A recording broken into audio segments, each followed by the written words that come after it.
آج ہماری تقریر کا موضوع ہے کلمے کو اپنی زبان میں سمجھنا۔ کائنات میں جتنے بھی رسول آئے اپنے قوموں کے پاس، ان نبیوں نے اپنی زبان میں اس کو دین سمجھایا تو وہ لڑنے لگے۔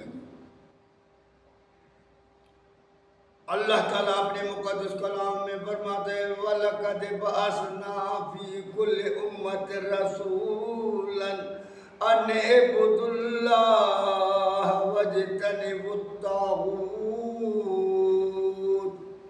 میں نے ایسی کوئی قوم نہیں چھوڑی جس میں ہمارے رسول نہیں گئے اور ان کو خبردار نہیں کیا کہ اللہ کے سوا کوئی الہ نہیں ہے اور طاغوت سے بچ جاؤ، طاغوت کی غلامی سے نکل کر اللہ کے غلامی میں۔